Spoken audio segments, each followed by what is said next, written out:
122 സങ്കീർത്തനം. ജെറുസലേമിന് നന്മ വരട്ടെ. കർത്താവിൻ്റെ ആലയത്തിലേക്ക് നമുക്ക് പോകാമെന്ന് അവർ പറഞ്ഞപ്പോൾ ഞാൻ സന്തോഷിച്ചു. ജെറുസലേമേ, ഇതാ ഞങ്ങൾ നിന്റെ കവാടത്തിനുള്ളിൽ എത്തിയിരിക്കുന്നു. നന്നായി പണിതിണക്കിയ നഗരമാണു ജെറുസലേം. അതിലേക്ക് ഗോത്രങ്ങൾ വരുന്നു, കർത്താവിൻ്റെ ഗോത്രങ്ങൾ.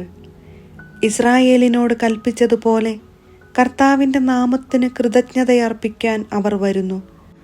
അവിടെ ന്യായാസനങ്ങൾ ഒരുക്കിയിരുന്നു, ദാവീദ് ഭവനത്തിൻ്റെ ന്യായാസനങ്ങൾ. ജെറുസലേമിൻ്റെ സമാധാനത്തിനു വേണ്ടി പ്രാർത്ഥിക്കുവിൻ. നിന്നെ സ്നേഹിക്കുന്നവർക്ക് ഐശ്വര്യമുണ്ടാകട്ടെ. നിന്റെ മതിലുകൾക്കുള്ളിൽ സമാധാനവും നിന്റെ ഗോപുരങ്ങൾക്കുള്ളിൽ സുരക്ഷിതത്വവും ഉണ്ടാകട്ടെ. എൻ്റെ സഹോദരരുടെയും സുഹൃത്തുക്കളുടെയും പേരിൽ ഞാൻ ആശംസിക്കുന്നു, നിനക്ക് സമാധാനം. ഞങ്ങളുടെ ദൈവമായ കർത്താവിൻ്റെ ആലയത്തെ പ്രതി ഞാൻ നിന്റെ നന്മയ്ക്കു വേണ്ടി പ്രാർത്ഥിക്കും.